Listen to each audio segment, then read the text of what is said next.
حضرت سلیمان علیہ السلام حضرت داود علیہ السلام کے صاحبزادے تھے اور ان کے وارث قرار پائے۔ وَلَقَدْ آتَيْنَا دَاوُودَ وَسُلَيْمَانَ عِلْمًا، ارشاد فرمایا ہم نے حضرت داود اور حضرت سلیمان علیہ السلام کو علم عطا کیا۔ علماء نے لکھا ہے کہ اللہ نے انہیں اختیار دیا کہ یا حکومت لے لو، یا دولت لے لو، یا علم لے لو۔ تو انہوں نے کہا مالک ہمیں علم دے دیں، تو اللہ نے دولت و حکومت اس کے صدقے سے عطا کر دی۔ تو سب سے بڑی دولت علم ہے۔ تو یہاں کہا کہ ہم نے ان کو علم کے نور سے مالا مال کیا۔ اور اگر بنظر غور مطالعہ کریں تو علم ہی شہنشاہی ہے۔ اسی زمانے میں ایک ملک کو فتح کر دیا گیا اور بادشاہ گرفتار کر کے حاضر لایا گیا، تو جو فاتح تھا اس نے مفتو کو کہا، اس بادشاہ کو کہا کہ ہم تجھے قتل نہیں کرتے، تمہیں جان کی امان دیتے ہیں، بلکہ اس حکومت میں تجھے عہدہ دینا چاہتے ہیں، اب تم بتاؤ کہ تمہیں کون سے منصب پہ رکھا جائے۔ تو اس نے کہا مجھے معلم لگا دو، مجھے استاد لگا دو۔ تو اس بادشاہ نے ہنس کے کہا پھر بادشاہی چاہتے ہو؟ تو یہ بادشاہی ہے، یہ شہنشاہی ہے علم۔ تو کہا ہم نے ان کو علم کی دولت سے مالا مال کیا۔ وقال الحمد للہ الذی فضلنا علی کثیر من عبادہ المؤمنین، انہوں نے اللہ کی بارگاہ میں عرض کی کہ ساری تعریفیں اللہ کے لیے ہیں جس نے ہمیں اپنے بہت سے مومن بندوں پر فضیلت بخشی ہے۔ نعمت کا شکریہ ادا کر رہے ہیں کہ اتنے اللہ کے بندے تھے، کتنی مخلوقات تھیں اور اہل ایمان بھی کتنے تھے، لیکن ہمیں علم دے کر کے اس نے فضل و شرف عطا کیا، اس پر ہم اللہ کا شکر ادا کرتے ہیں۔ تو علم نصیب ہو جانا یہ اللہ کی بہت بڑی نعمت ہے اور اس پر شکریہ ادا کرنا چاہیے، شکریہ سے نعمت میں اضافہ ہوتا ہے۔ ووارث سلیمان و داود، اور حضرت سلیمان حضرت داود علیہ السلام کے وارث ہوئے۔ قال یا ایھا الناس علمنا منطق الطیر واوتینا من کل شیء، آپ نے کہا اے لوگو ہمیں پرندوں کی بولی سکھائی گئی ہے اور ہمیں ہر چیز عطا کی گئی ہے، بے شک یہ اللہ کا واضح فضل ہے۔ جو بھی ضروریات تھیں، تخت و تاج کے جو بھی تقاضے تھے، وہ سارے کے سارے آپ کو عطا کیے گئے۔ حکومت ہے، تخت و تاج ہے، دولت ہے، فوجیں ہیں، تصرف ہے، اور غلے ہیں، جائیدادیں ہیں، زمینیں ہیں۔ کائنات کی کوئی شے ایسی نہیں ہے جس کا وافر حصہ انہیں نہ دیا گیا۔ تو کہا کہ ہمیں ہر شے دی گئی ہے اور یہ اللہ تعالیٰ کا بڑا واضح فضل ہے۔ وَحُشِرَ لِسُلَيْمَانَ جُنُودُهُ مِنَ الْجِنِّ وَالْإِنسِ وَالطَّيْرِ، اور حضرت سلیمان علیہ السلام کے لیے ان کے لشکر جنوں، انسانوں اور پرندوں میں سے جمع کیے گئے تھے۔ اللہ اکبر۔ فَهُمْ يُوزَعُونَ، جنہیں وہ بغرض نظم و تربیت جو ہے وہ آپ کی خدمت میں وہ روکے جاتے تھے اور وہ حاضر کیے جاتے تھے، جمع ہوتے اور پھر ان کو ایک ترتیب دیتے اور لشکر آراستہ ہوتے۔ یعنی آپ کی ملک میں انسان بھی تھے، جن بھی تھے آپ کے لشکر میں، اور پرندے بھی تھے۔ اور جب آپ کا لشکر چلتا تھا تو ایک سمت جن ہوتے، ایک سمت انسان ہوتے، اور اوپر پرندے پرواز کر رہے ہوتے۔ کتنی شان و شوکت پر مشتمل لشکر ہوتا حضرت سلیمان علیہ السلام کا۔ حتی اذا اتوا علی واد النمل، یہاں تک کہ جب وہ لشکر چیونٹیوں کے میدان میں آیا اور وہاں چیونٹیاں جمع تھیں، حضرت سلیمان اپنے پورے لشکر کے ساتھ، پوری شان و شوکت کے ساتھ جب وادی نمل میں داخل ہونے لگے، قالت نملۃ یا ایھا النمل ادخلوا مساکنکم، تو ایک چیونٹی نے کہا کہ اے چیونٹیوں اپنی رہائش گاہوں میں داخل ہو جاؤ، لا یحطمنکم سلیمان وجنودہ وہم لا یشعرون، حضرت سلیمان علیہ السلام اور ان کے لشکر تمہیں کچل نہ دیں اس حال میں کہ انہیں خبر بھی نہ ہو، التفات نہ کریں، توجہ نہ کریں، تم ننھی اور مہین مخلوق ہو اور ان کی توجہ تمہاری سمت نہ ہو اور وہ گزرتے ہوئے تمہیں رون ڈالیں، بے خبری میں ایسا ہو جائے تو تم جلدی کرو اپنی بلوں میں داخل ہو جاؤ۔ اس چیونٹی نے یہ بات اپنی ہم جولیوں سے کہی۔ حضرت امام فخر الدین رازی علیہ رحمہ اسی آیت کریمہ کی تفسیر میں لکھتے ہیں کہ اس چیونٹی کو یہ علم تھا کہ اللہ کے نبی کا لشکر جان بوجھ کر ننھی جان کو بھی ضائع نہیں کرتا، تو اس لیے اس نے کہا کہیں بے خبری میں تمہیں کچل نہ دیں۔ اگر ان کی توجہ ادھر ہوئی تو وہ ایسا کبھی نہیں کریں گے کہ تمہیں کچل ڈالیں۔ تو معلوم یہ ہوا کہ اللہ کے نبی کا لشکر، نبی کا تربیت یافتہ لشکر جان بوجھ کر ننھی جان کو بھی ضائع نہیں کرتا، اور جو جسموں کے ساتھ بم باندھ کر کے چھوٹے چھوٹے بچوں میں گھس جاتے ہیں اور بازاروں میں جا کے پھٹ جاتے ہیں اور پھر بعد میں بڑے فخر سے ذمہ داریاں قبول کرتے ہیں، یہ کسی نبی کا لشکر نہیں، شیطان کا لشکر۔ نبی کا تربیت یافتہ لشکر، قرآن بتاتا ہے، یہ چیونٹی بھی جانتی تھی کہ نبی کی تعلیم اتنی واضح ہے اور نبی امن کا پیغمبر بھی ہوتا ہے، اس لیے کبھی ایسا نہیں ہو سکتا کہ نبی کا تربیت یافتہ لشکر ہو اور جان بوجھ کر کے ننھی جان کو بھی ضائع کرے۔ رسول کریم صلی اللہ علیہ وآلہ وسلم جب کوئی لشکر روانہ کرتے تو اسے حکم دیتے کہ بوڑھوں کو قتل نہیں کرو گے، بچوں کو قتل نہیں کرو گے، عورتوں کو قتل نہیں کرو گے، ان کے مذہبی رہنماؤں کو، پادریوں کو قتل نہیں کرو گے، ان کے عبادت خانے نہیں توڑو گے، فصلیں نہیں اجاڑو گے۔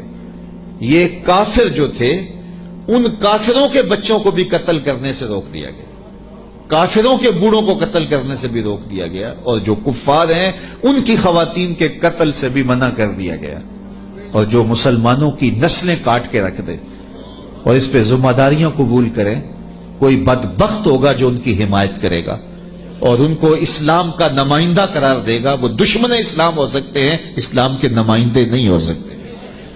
تو اس چیونٹی نے کہا کہ اپنی بلوں میں داخل ہو جاؤ، کہیں نبی کا لشکر بے خبری میں تمہیں کچل نہ دے۔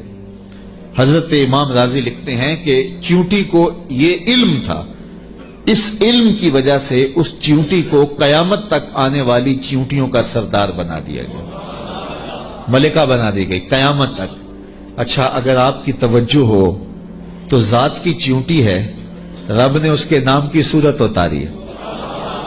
چیونٹی کی حیثیت کیا ہوتی ہے، لیکن وہ پیار کرنے لگی نا نبی سے، اور اس کو پتا تھا کہ نبی کی تعلیمات کیا ہوتی ہیں، تو اس تعلیم کے نتیجے میں ذات کی چیونٹی ہے، لیکن رب نے اس کے نام کی صورت اتار دی۔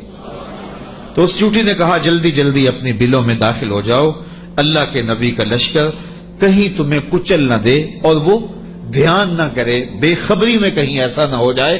اگر خبر ہوگی تو پھر کبھی ایسا نہیں ہو سکتا، کیونکہ نبی کی تربیت یہ ہے، وہ تو زندگیاں بانٹنے آیا ہے، زندگیاں چھیننے تو نہیں آیا، تو یہ ایسا نہیں ہوگا۔ فَتَبَسَّمَ ضَاحِكًا مِّن قَوْلِهَا، تو حضرت سلیمان پیغمبر نے جب چیونٹی کی اس بات کو سنا تو مسکرا پڑے۔ 3 میل دور تھے حضرت سلیمان علیہ السلام، اتنی دور سے چیونٹی نے کہا کہ جلدی جلدی بلوں میں چلی جاؤ، اللہ کے نبی کا لشکر کہیں بے خبری میں تمہیں کچل نہ دے۔ چیونٹی نے یہ بات کی تو حضرت سلیمان نے 3 میل دور سے سن لی اور پھر مسکرا بھی پڑے۔ اب 3 میل دور سے بات سنی جا سکتی ہے والا چیونٹی کی؟ یہ اس حال سے باہر جو چیونٹیاں چل رہی ہیں، کوئی شخص جو بڑا ہی جو ہے وہ باریک سماعتیں رکھتا ہو، کیا وہ یہاں بیٹھ کر کے چیونٹی کی بات جو باہر ہے اس کو سن سکتا ہے؟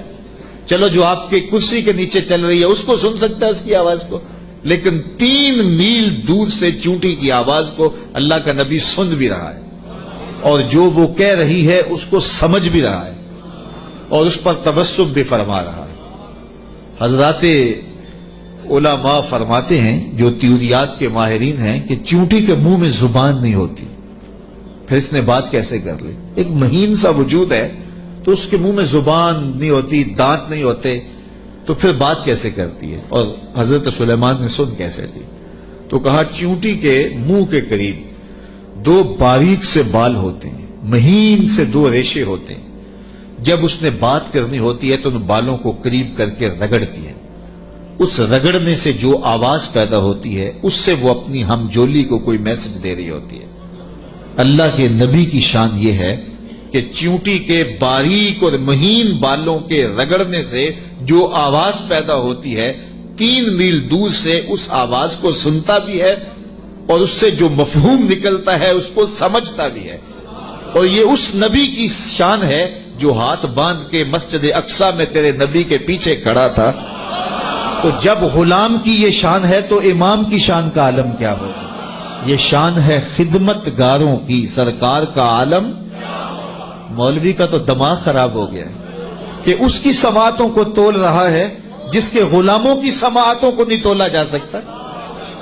اللہ اکبر۔ فتبسم ضاحکا من قولها، یہ میں نہیں کہہ رہا، یہ قرآن کہہ رہا ہے۔ حضرت سلیمان پیغمبر نے اس چونٹی کی بات کو سنا، سن کے سمجھے اور پھر تبسم کیا۔ اللہ اکبر۔ وقال رب اوزعنی ان اشکر نعمتک التی انعمت علی وعلی والدی وان اعمل صالحا ترضاہ وادخلنی برحمتک فی عبادک الصالحین۔ اور اللہ کی بارگاہ میں عرض کی حضرت سلیمان علیہ السلام نے کہ اے میرے پروردگار، مجھے اپنی توفیق سے اس بات پر قائم رکھ کہ میں تیری اس نعمت کا شکر بجا لاتا رہوں جو تو نے میرے اوپر کی اور میرے والدین کے اوپر کی۔ جو نعمتیں بندے کے اوپر ہوتی ہیں اس کا بھی شکریہ ادا کرنا چاہیے، اور جو صالح اولاد ہوتی ہے، جو ماں باپ پر نعمتیں عطا ہوئی ہوتی ہیں، ان کا بھی شکریہ ادا کرنا، کیونکہ ماں باپ کی نعمتیں اولاد تک بھی پہنچتی ہیں۔ مجھے بتاؤ، اگر میں اور آپ کسی کافر کے گھر میں پیدا ہوتے، معاذ اللہ کسی ہندو یا سکھ کے گھر میں پیدا ہوتے، تو آج کیا ہمارے سینے میں ایمان کا چراغاں ہوتا؟ ہم کسی یہودی کے گھر میں پیدا ہوتے تو ہمارے گھر میں ایمان کی روشنی ہوتی؟ ہم کہتے ہیں ہم بڑے سیانے ہیں، بڑے سمجھدار ہیں، ہم مطالعہ کرتے، ہم مختلف ادیان کو پڑھتے اور پھر مسلمان ہو جاتے۔ کیا ایسا ہوتا یا کہ ہم اسی ظلمت اور اندھیرے میں ہوتے؟ تو پھر ہمارے ماں باپ تھے نا جو مسلمان تھے، اور ہم ان کی آغوش میں آئے تو اللہ نے وہ نور ہمیں بھی دیا۔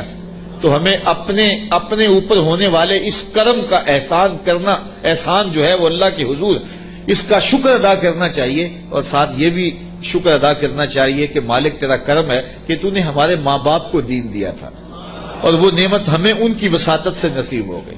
علامہ اقبال کہا کرتے تھے، نام تو از پدر آموختم، حضور آپ کا نام میں نے اپنے باپ سے سیکھا تھا۔ وہ حضور کے عاشق تھے تو میں بھی حضور کا غلام بنا۔ ہمارے ماں باپ حضور کا نام لیتے تھے تو کیا کیفیتیں ہوتی تھی، آنکھوں میں آنسو آ جاتے تھے۔ تو آج چونکہ وہ حضور کے عاشق تھے، وہ حضور سے محبت کرنے والے تھے، وہ اولیاء کی چوکھٹوں پہ جانے والے تھے، تو آج اللہ نے یہ دولتیں ہمارے سینے میں بھی رکھی۔ تو جب اس نعمت کا شکریہ ادا کریں جو ہمارے وجود پر ہیں، تو ان نعمتوں کا شکریہ بھی ادا کریں جو ہمارے والدین پہ ہوئی ہیں۔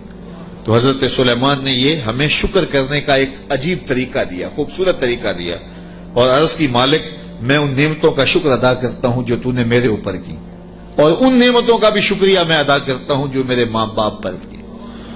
اللہ اکبر۔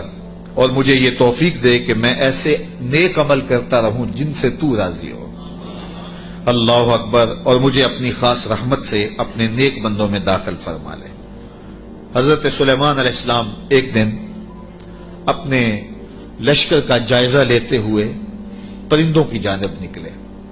کیسی شان و شوکت تھی، جنوں پر بھی حکومت، انسانوں پر بھی حکومت، پرندوں پر بھی حکومت۔ وَتَفَقَّدَ الطَّيْرَ، تو آپ نے پرندوں کا جائزہ لیا۔ فَقَالَ مَا لِيَ لَا أَرَى الْهُدْهُدْ، فرمایا میں ہدہد کو نہیں دیکھ رہا۔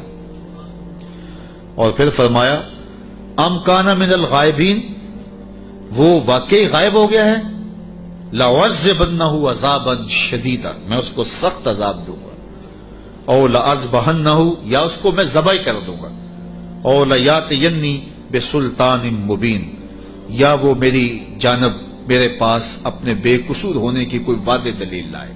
تین باتیں کی، یا تو سخت عذاب دوں گا، یا ذبح کر دوں گا یا پھر اپنی صفائی میں کوئی مضبوط دلیل لائے۔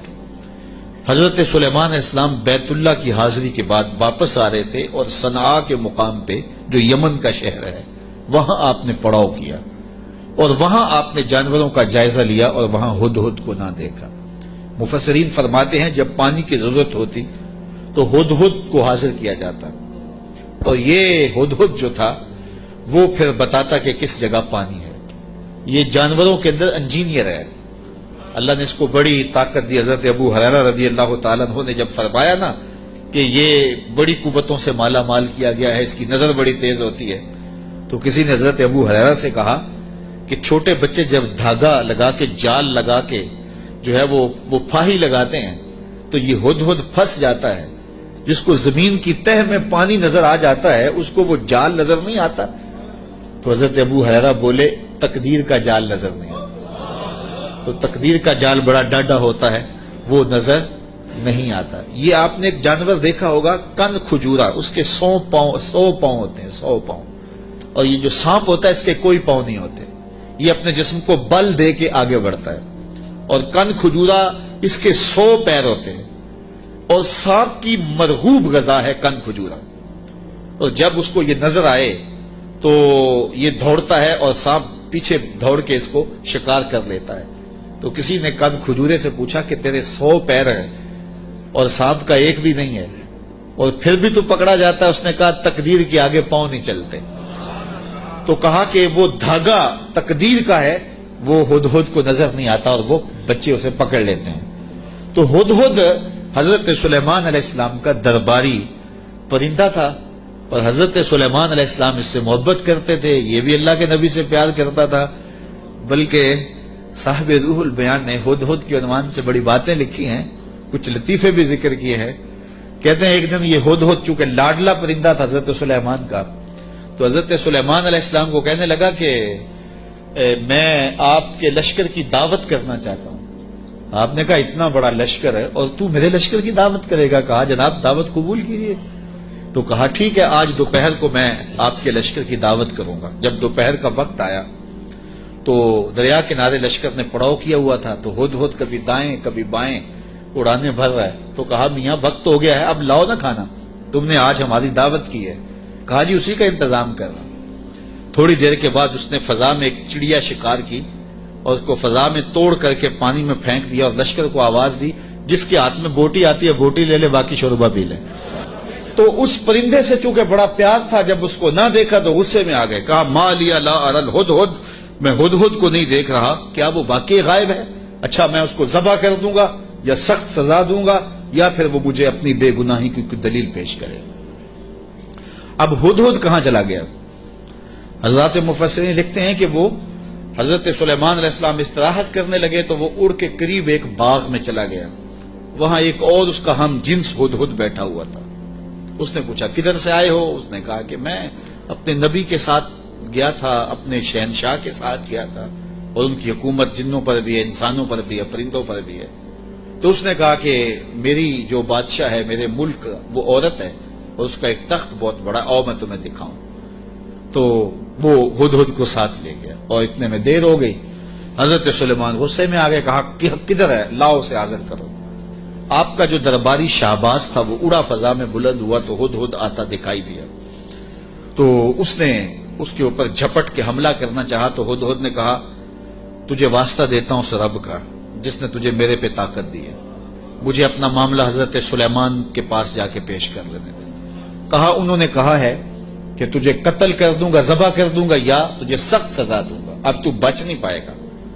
تو ہدہد نے کہا کہ انہوں نے کوئی استثناء بھی کیا تھا؟ کہا ہاں، انہوں نے کہا تھا یا کوئی مضبوط خبر لائے، اپنا معقول عذر پیش کرے۔ کہا پھر خیر ہے۔ اب ہدہد حضرت سلیمان کے پاس آیا اور مفسرین کہتے ہیں اس نے اپنے پر جھکا لیے اور دم بھی جھکا لی اور حضرت سلیمان کے سامنے عرض کی کہ اس رب سے ڈریے جس کے حضور آپ رب قیامت کے دن پیش ہوں گے۔ بس یہ بات کہنے کی دیر تھی کہ حضرت سلیمان کا غصہ ٹھنڈا ہو گیا۔ فرمایا بتاؤ کدھر گئے تھے؟ تو ہدہد نے کیا جواب دیا، سنو قرآن کیا کہتا ہے۔ فَمَكَثَ غَيْرَ بَعِيدٍ، تو پس وہ تھوڑی ہی دیر ٹھہرا تھا، کہ وہ حاضر ہو گیا، اور حاضر ہو کے اس نے کہا فقال، اس نے کہا احطت بما لم تحط به وجئتک من سبع بنبأ یقین، اس نے کہا کہ حضور میں ایسی بات معلوم کر کے آیا ہوں جس پر شاید آپ مطلع نہ تھے، اور میں آپ کے پاس ملک سبا کی ایک یقینی خبر لایا ہوں۔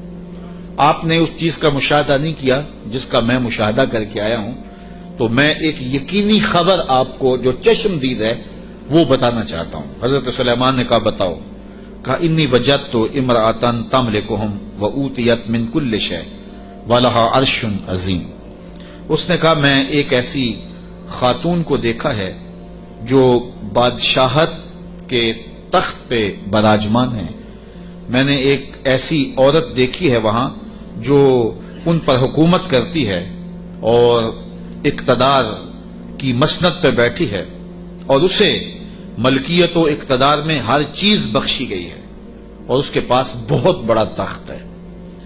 یہ شہرہ آفاق تخت تھا جو ملکہ بلقیس کے پاس تھا، اور یہ 40 ہاتھ چوڑا تھا، 80 ہاتھ لمبا تھا۔ شرعی ہاتھ جب کہا جاتا ہے تو وہ کونی تک ہوتا ہے، تو گویا دوسرے لفظوں میں 1.5 فٹ کا ایک ہاتھ لگائیں تو یہ 60 ہاتھ چوڑا تھا، اور 120 ہاتھ جو ہے وہ لمبا تھا۔ سونے چاندی اور قیمتی دھاتوں کا بنا تھا، اور 7 منزلیں تھیں اس کی، اور قیمتی موتی اس کے اوپر لگے تھے، اور جب وہ اپنا دربار لگاتی تو اس تخت کے اوپر بیٹھتی، اور اس کے 12,000 سردار تھے قوم کے جن کے تحت فوجیں تھیں، اور ایک مضبوط نظم و نسق تھا، ہر شے، فوجیں، آلات حرب و ضرب، بہت کچھ دیا گیا تھا۔ تو اس بات کی کہانی سنائی، اور آگے فرمایا وجدتها وقومها يسجدون للشمس من دون اللہ، میں نے دیکھا ہے وہ اور اس کی قوم اللہ کے علاوہ سورج کو پوجتی ہے، اللہ کو چھوڑ کر سورج کی پرستش کرتی ہے۔ وَزَيَّنَ لَهُمُ الشَّيْطَانُ أَعْمَالَهُمْ، اور شیطان نے ان کے لیے ان کے اعمال مزین کر دیے ہیں۔ فَصَدَّهُمْ عَنِ السَّبِيلِ، اور شیطان نے ان کو راہ حق سے، راہ توحید سے روک دیا ہے۔ فَهُمْ لَا يَهْتَدُونَ، اور وہ ہدایت نہیں پا رہے۔ اللہ يسجدوا للہ الذی یخرج الخبأ فی السماوات والارض ویعلم ما تخفون وما تعلنون۔ اللہ اکبر، اس لیے روکے گئے ہیں کہ وہ اللہ کے حضور سجدہ ریز نہ ہوں جو آسمانوں اور زمینوں میں پوشیدہ حقائق اور موجودات کو باہر نکالتا ہے، یعنی ظاہر کرتا ہے، اور وَيَعْلَمُ مَا تُخْفُونَ، اور جو تم ظاہر کرتے ہو، جو تم چھپاتے ہو، وَمَا تُعْلِنُونَ، اور جو تم ظاہر کرتے ہو اور جو تم چھپاتے ہو وہ سب کو جانتا ہے، اس کی نظر میں کوئی پوشیدہ نہیں ہے۔ اللہ لا الہ الا هو رب العرش العظیم، اللہ کے سوا کوئی عبادت کے لائق نہیں، وہی عظیم تخت اقتدار کا مالک ہے۔ ملکہ بلقیس کا تخت کیا ہے؟ تخت تو میرے رب کا ہے، عرش تو اس کا ہے، تو اس نے یہ بات کہی۔ حضرت سلیمان نے ہدہد سے کہا کالا سننظر اصدقت ام کنت من الکاذبین، کہا کہ ہم ابھی دیکھتے ہیں کہ تو سچ کہہ رہا ہے یا جھوٹ بول رہا ہے۔ کالا سننظر اصدقت ام کنت من الکاذبین، تو سچا ہے یا جھوٹا ہے۔ اذهب بکتابی ھذا فالق الیہم ثم تول عنہم فانظر ماذا یرجعون، آپ نے خط لکھا اور ہدہد کو دیا، کہا اس کو لے جاؤ اور یہ خط ان کی طرف ڈال دو، اور اس کے بعد ان کے پاس سے ہٹ جاؤ، پھر دیکھ کہ وہ کس بات کی طرف رجوع کرتے ہیں۔ اس خط کے اوپر حضرت سلیمان علیہ السلام نے تحریر کی، ہدہد کے سپرد کیا۔ 1 مہینے کی مسافت پر تھا یہ ملک سبا حضرت سلیمان علیہ السلام کے ملک شام سے، 1 مہینہ جاتے ہوئے لگتا تھا، 1 مہینہ آتے ہوئے لگتا تھا۔ کہا یہ خط لے جاؤ میرا اور ملک سبا میں جاؤ اور ملکہ بلقیس کو دے آؤ، اور پھر دیکھو کہ وہ کیا کہتے ہیں۔ ہدہد نے خط پکڑا، بادشاہ تخت پہ بیٹھی تھی، اس نے جا کے خط پھینک دیا۔ جب ملکہ نے خط پکڑا اور اس کو کھولا اور پڑھا، نبی کی جلالت تھی، چونکہ صرف بادشاہ نہیں تھے، نبی بھی تھے، تو کہتے اس کا وجود کانپنے لگا، اور اس نے اپنی قوم کے سرداروں کو کہا کہ قالت یا ایھا الملأ انی القی الی کتاب کریم، اے میری قوم کے سرداروں، میری طرف ایک عزت والا خط ڈالا گیا ہے، علماء تفسیر نے لکھا ہے کہ یہ لفظ ہی اس کے لیے بہتری کی ضمانت بن گیا کہ اس نے نبی کے خط کو عزت والا خط کہا. بعد میں جو ہوا اور پھر وہ متی ہوئی اور اللہ نے اس کے لیے بہتریوں کے دروازے کھولے، وہ اس کی اس تکریم کی وجہ سے. خسرو پرویز کی جانب میرے رسول کریم صلی اللہ علیہ وسلم نے خط بھیجا تھا تو اس نے ٹکڑے کر دیے تھے. تو آقا کریم علیہ السلام نے جب سنا تو فرمایا اللہ اس کی سلطنت کے ٹکڑے کرے گا، اور ایسے ہوا. تو پرویز نے حضور کا خط پھاڑا تھا تو ذلیل و رسوا ہو گیا، اور اس نے اللہ کے پیغمبر کے خط کو سینے سے لگایا اور کہا یہ عزت والا خط ہے جو میری جانب ڈالا گیا ہے. انہو من سلیمان، بے شک یہ حضرت سلیمان کی طرف سے ہے. وانہو بسم اللہ الرحمن الرحیم، اور بے شک اس میں یہ لکھا ہے کہ اللہ کے نام سے شروع جو رحمان اور رحیم ہے. تو یہ خط سلیمان علیہ السلام کی جانب سے لکھا گیا تھا، اور وہاں اس زمانے میں خط لکھنے والا اپنا نام پہلے لکھتا تھا پھر مضمون خط کا لکھتا تھا. تو آپ نے پہلے کہا انہو من سلیمان وانہو بسم اللہ الرحمن الرحیم اللہ تعالی علیہ واتونی مسلمین. 2 لفظ لکھے. آپ نے کہا خط کا مضمون یہ تھا تم مجھ پر سر بلندی نہ چاہو، مجھ سے بڑا بننے کی کوشش نہ کرنا، سر بلندی نہ چاہو، اور فرما بردار ہو کے میرے پاس حاضر ہو جاؤ. بس 2 لفظ تھے، حضرت سلیمان کی مہر تھی، اور یہ خط ہدہد نے جا کے ملکہ بلقیس کو دیا. اس کا وجود کانپنے لگا. پھر وہ سنبھلی اور اپنے سرداروں سے کہنے لگی قالت یا ایھا الملؤ افتونی فی امری ما کنت قاطعۃ امرا حتی تشہدون. اے میرے درباریوں، تم مجھے بتاؤ اس معاملے میں کیا تمہارا مشورہ ہے، چونکہ میں کسی بھی معاملے میں قطعی فیصلہ کرنے سے قبل تمہیں حاضر کرتی ہوں اور تم سے مشورہ لیتی ہوں. مشورے کے بغیر میں نے آج تک کبھی قدم نہیں اٹھایا، اور یہ میرا معمول ہے. اب یہ خط آیا ہے، اس کا یہ مضمون ہے جو میں تمہیں سنایا ہے، اب تم بتاؤ کہ اب کیا کیا جائے. اب 12,000 سردار تھے اور ان کے ماتحت فوجیں تھیں. قالو بولے نحن اولو قوت و اولو باس شدید، کہنے لگے کہ ہم طاقتور ہیں، سخت جنگجو ہیں، اور ہم لڑنے کے لیے تیار ہیں. قوم کا مورال بلند ہے، فوجیں پوری طاقت میں ہیں، آلات حرب و ضرب بھی ہیں، کوئی کمزوری نہیں ہے. آپ اگر حکم دیں تو ہم حاضر ہیں. والامر الیک فانظری ماذا تامرین، لیکن معاملہ آپ کے ہاتھ میں ہی ہے، حکم آپ کا ہی چلے گا، لیکن ہماری جانب سے کوئی کمزوری نہیں، ہم بالکل تیار ہیں، مستعد ہیں، فعال ہیں، فوجیں تیار ہیں، مورال بلند ہے، لڑنے کے لیے آمادہ ہیں. تو اب آپ کا حکم ہے، کیا آپ حکم دیتی ہیں؟ قالت ان الملوک اذا دخلوا قرية افسدوها وجعلوا اعزة اهلها اذلة. ملکہ نے کہا کہ بے شک جب بادشاہ کسی بستی میں داخل ہوتے ہیں تو اسے برباد کر دیتے ہیں اور وہاں کے باعزت لوگوں کو ذلیل و رسوا کر ڈالتے ہیں، اور یہ لوگ یعنی بادشاہ اسی طرح کریں گے. تو اگر تم مجھے موقع دو، اور میرا مشورہ یہ ہے کہ میں وَإِنِّي مُرْسِلَةٌ إِلَيْهِمْ بِهَدِيَّةٍ، میں پہلے ان کی طرف کوئی ہدیہ بھیجتی ہوں. ہم لڑائی کا طبل نہ بجائیں، ہم پہلے ان کی طرف ہدیہ بھیجیں، پہلے دیکھیں. فَنَاظِرَةٌ بِمَا يَرْجُو الْمُرْسَلُونَ، پھر ہم دیکھتے ہیں کہ جو ہمارے قاصد گئے ہیں وہ کیا پیغام لاتے ہیں. اگر وہ ہمارے ہدیے کو قبول کر لیتے ہیں اور کوئی ہماری سیٹنگ ہو جاتی ہے تو پھر تو لڑائی کی ضرورت نہیں ہے. لڑائی بہت خطرناک ہوتی ہے، اس کے انجام بڑے بھیانک ہوتے ہیں. وہ تھی بڑی سمجھدار. فوجوں نے کہا ٹھیک ہے، جرنیلوں نے کہا لڑیں گے، اور سرداروں نے کہا قوم کا مورال بلند ہے، اور جو ہے وہ افسروں نے کہا کہ ہماری فوج بڑی ٹریننگ یافتہ ہے، ہمارے پاس آلات حرب و ضرب موجود ہیں، لڑیں گے. لیکن اس نے کہا صبر کرو، پہلے میں کوئی تحفہ دے کے قاصد بھیجتی ہوں. وہ قاصدوں کو کیا جواب دیتے ہیں؟ لڑائی تو آخری حل ہے، پھر ہم دیکھیں گے. فلما جاء سلیمان، جب قاصد حضرت سلیمان کے پاس آیا، کہتے ہیں وہ تحفہ کیا تھا؟ مفسرین نے لکھا ہے کہ وہ سونے کی اینٹ تھی، اور اس کو قیمتی کپڑے میں دیباج میں لپیٹ کر کے باقاعدہ اس کے لیے جو ہے وہ ایک چیز بنائی گئی، اور غلافوں میں لپیٹ کر کے وہ خادم حضرت سلیمان کے پاس قاصد لے کر حاضر ہوا کہ ان کو اینٹ پیش کریں. چونکہ سونے اور چاندی سے بادشاہ لوگ بڑے خوش ہوتے ہیں. حضرت سلیمان کو جب پتا چلا کہ ان کے قاصد آ رہے ہیں اور اللہ کے نبی نے نور نبوت سے دیکھا بھی وہ کیا لا رہے ہیں، تو جنوں کو کہا حاضر ہو جاؤ، حاضر ہو گئے۔ کہا 1000 سونے کی اینٹیں میرے تخت کے آگے فرش پر بچھا دو۔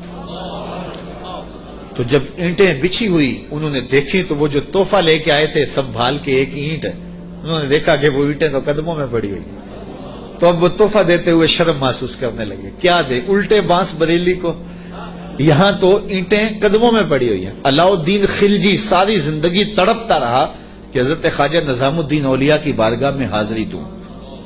آپ مانتے نہیں تھے، آپ کا مزاج ایسا تھا کہ شاہوں سے گریزاں تھے، تو اس نے بڑا زور کیا۔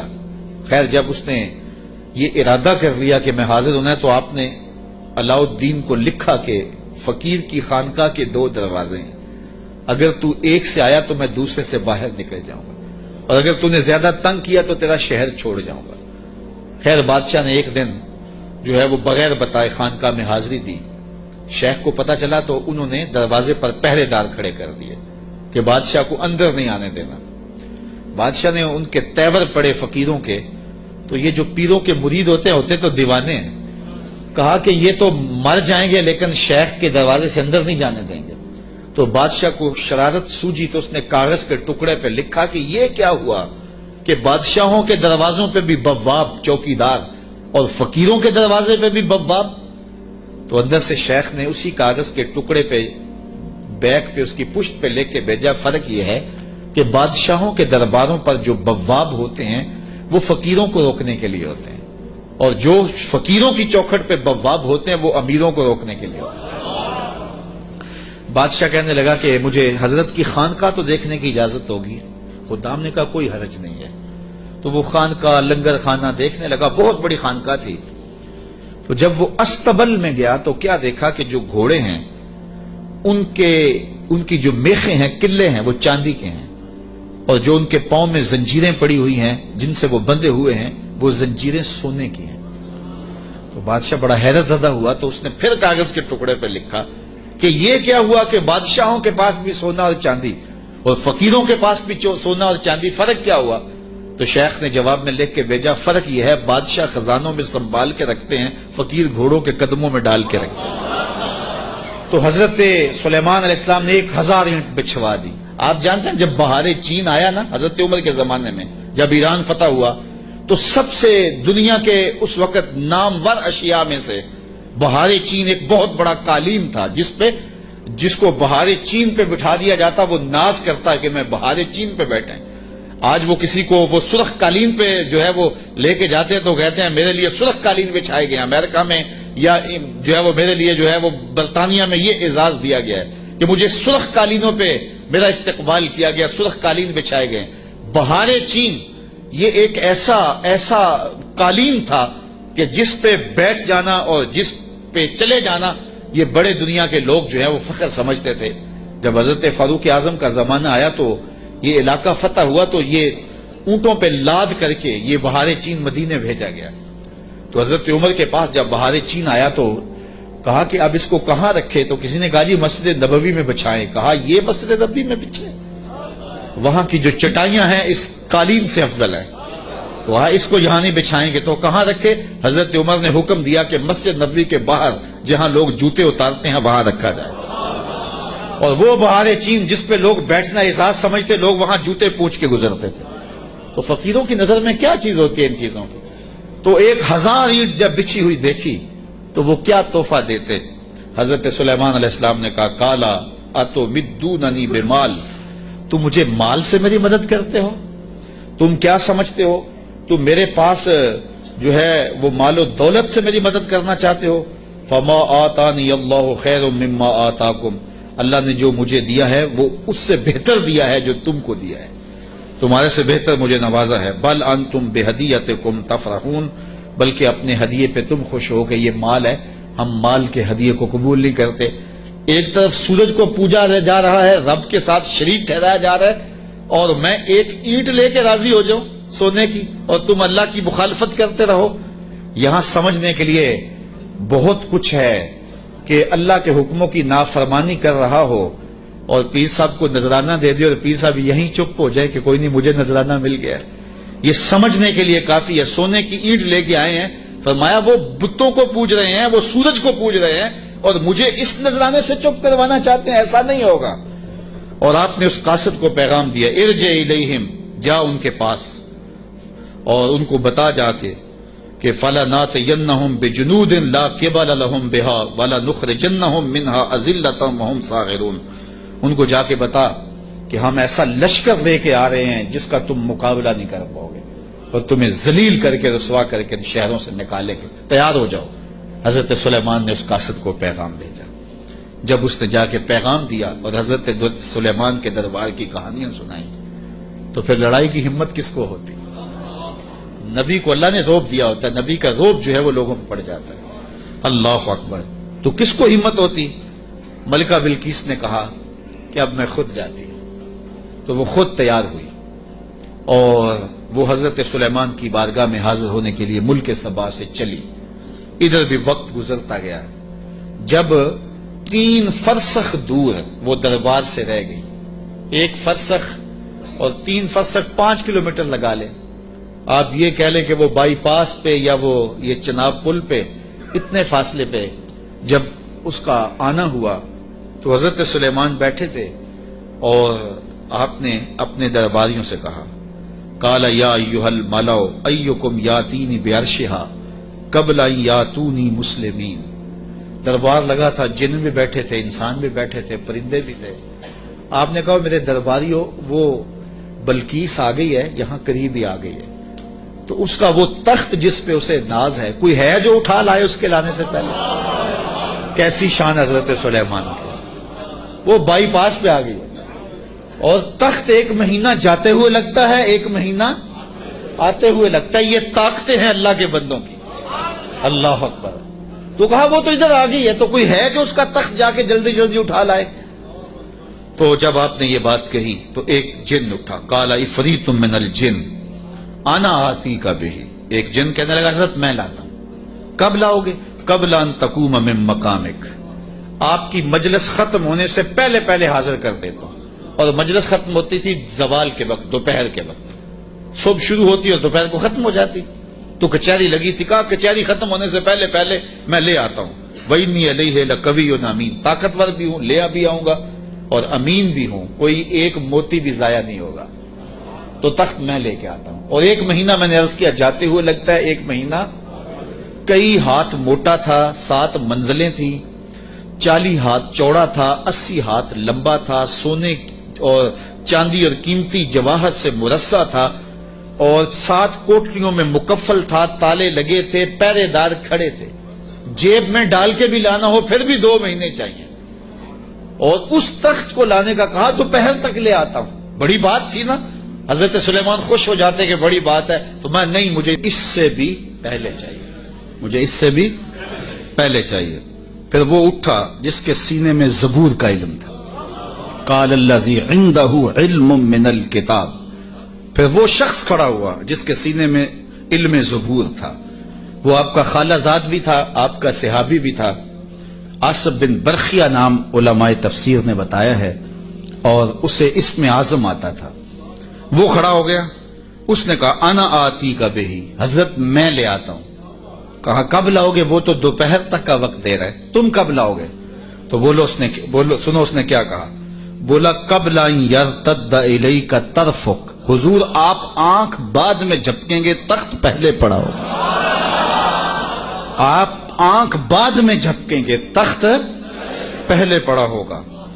اللہ اکبر۔ فلما رآہ مستقرا عندہ قال ھذا من فضل ربی، حضرت سلیمان نے بھی آنکھ جھپکی نہیں تھی، تخت سامنے پڑا ہوا۔ حضرت سلیمان بے ساختہ پکار اٹھے، یہ میرے رب کا فضل ہے جس نے میرے امتی کو یہ طاقت دی۔ یار بنی اسرائیل کے نبی کے امتی کی یہ شان، تو بنی اسرائیل کے یہ نبی مقتدی بن کے جس کے امام کے پیچھے کھڑے تھے مسجد اقصی میں، اس امام کی شان کا عالم کیا ہو؟ یہ شان ہے خدمت گاروں کی، سرکار کا عالم۔ کہا میں لاتا ہوں، اور اس کے آنے سے پہلے کیا حضرت آنکھ جھپکنے سے پہلے حاضر کر دو۔ اور حضرت سلیمان نے ابھی آنکھ جھپکی نہیں، تخت سامنے پڑا ہوا تھا۔ اللہ اکبر۔ لیبلونی ااشکر ام اکفر، کہا کہ میرے رب نے مجھے آزمایا ہے، میرا رب مجھے پرکھتا ہے کہ میں اس کا شکر کرتا ہوں یا کفران کرتا ہوں یا انکار کرتا ہوں۔ اللہ اکبر۔ فرمایا فمن شکر فانما یشکر لنفسہ، جو شکر کرتا ہے وہ اپنے لیے ہی شکر کرتا ہے، اللہ کا کیا فائدہ کرے گا، اپنا ہی فائدہ ہوگا۔ تو میں اس کا شکر کرتا ہوں جس نے میرے ایک امتی کو یہ طاقت عطا کی، یہ شان عطا کی۔ یار جب بنی اسرائیل کے ایک ولی کی یہ شان ہے تو اس امت کے اولیاء کی شان کا عالم کیا ہوگا۔ صرف ایک واقعہ، شہر بخارا میں، شہر کابل میں حضرت امام شاہ نقشبند بخاری علیہ رحمہ تشریف لائے تو لوگوں کا ہجوم ہو گیا۔ بادشاہ وقت کی لونڈی وہاں سے گزرتے ہوئے رکی تو لوگوں کا ہجوم دیکھا، کہا ماجرا کیا ہے؟ کہا بخارے والے پیر آئے ہوئے ہیں۔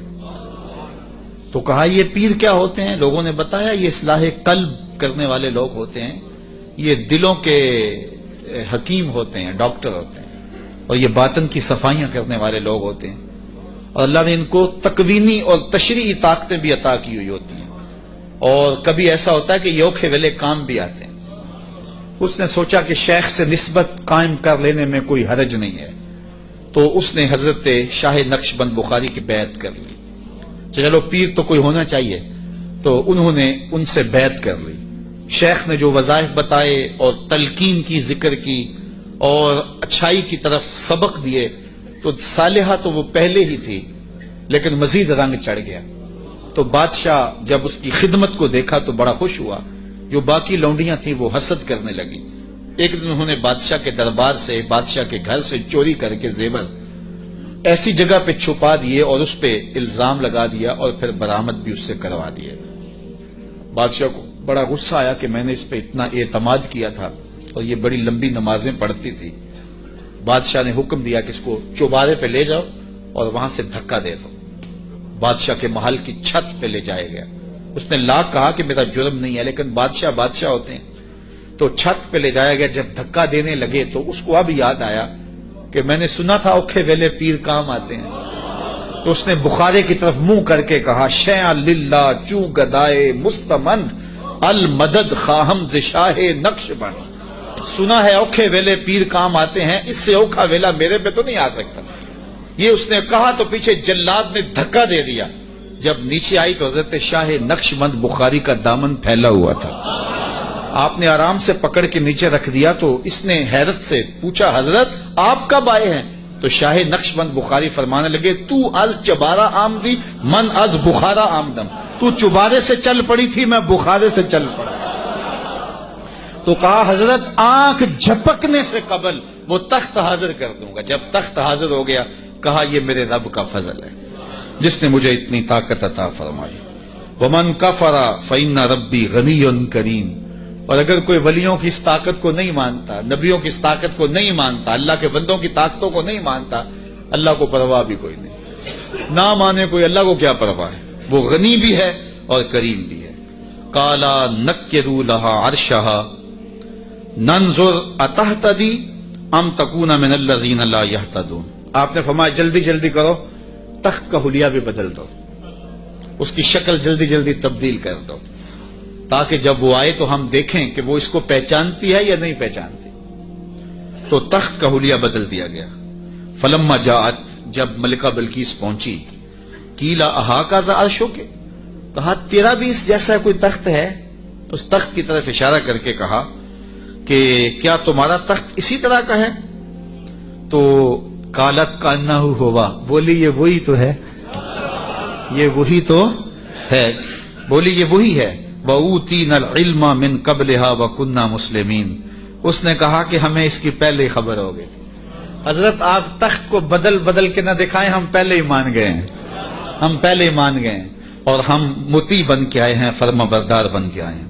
وَصَدَّهَا مَا كَانَتْ تَعْبُدُ مِن دُونِ اللَّهِ، اور اس ملکہ کو اس معبود باطل نے پہلے قبول حق سے روک رکھا تھا۔ اللہ اکبر۔ کس نے؟ جس کو وہ اللہ کے علاوہ پوچھتی تھی۔ انہا کانت من قوم کافرین، بے شک وہ کافر قوم سے تھی. قیلا لہا ادخلی الصرح، اس کو کہا گیا اب محل میں آ جاؤ. یہ تو منظر باہر ہی تھا، کہا اب آ جاؤ ہمارے محل کے اندر. جب محل میں داخل ہوئی فلما رأتہ حسبتہ لجہ، ایسے کیا گیا تھا کہ پانی ڈال کر کے حوض بنا کے اس میں پانی ڈالا، مچھلیاں ڈالے اور اس اوپر ایک شیشہ رکھ دیا. اور وہ شیشہ اتنا خوبصورت تھا اور اتنا لطیف تھا کہ محسوس نہیں ہو رہا تھا شیشہ ہے، لگتا تھا آگے تالاب ہے، تو اور کوئی راستہ بھی نہیں تھا. تو جب وہ گزرنے لگی حسبتہ لجہ، اس نے اس نیلگوں پانی کی لہریں جب چلتی ہوئی دیکھیں تو وہ سمجھی کہ یہ تو کوئی جو ہے وہ تالاب ہے. وَكَشَفَتْ عَنْ سَاقَيْهَا، اس نے اپنی پنڈلیوں سے کپڑا اوپر کر لیا. قَالَ إِنَّهُ صَرْحٌ مُمَرَّدٌ مِّن قَوَارِيرَ، حضرت سلیمان علیہ السلام نے فرمایا کہ یہ گہرے پانی کا تالاب نہیں ہے، بلکہ یہ تو شیشوں کا جڑا ہوا محل کے، شیشوں سے جڑے ہوئے محل کا صحن ہے، اور یہ جو ہے وہ ایسا ماجرا نہیں ہے. تو اپنے لباس کو اوپر کر لے. قالت رب انی ظلمت نفسی، تو وہ کہنے لگی میں نے اپنے نفس پہ میرے رب ظلم کیا ہے، اور آج میں اس مجمع کو گواہ بنا کے، تیرے پیغمبر کو گواہ بنا کے آج اس محل کے اندر میں اعلان کرتی ہوں وَأَسْلَمْتُ مَعَ سُلَيْمَانَ لِلَّهِ رَبِّ الْعَالَمِينَ، میں حضرت سلیمان کے رب پر، تمام جہانوں کے رب پر ایمان لاتی ہوں، اور ایمان کی دولت سے مالا مال ہوئی. پھر حضرت بلقیس کا نکاح کیا حضرت سیدنا سلیمان سے ہوا یا دوسری روایت کے مطابق طبع یمن سے ہوا، اس کے بارے میں روایات مختلف ہیں، مفسرین نے دونوں باتیں لکھی ہیں. تو اللہ کے نبی کی شان ہی کیا نرالی تھی.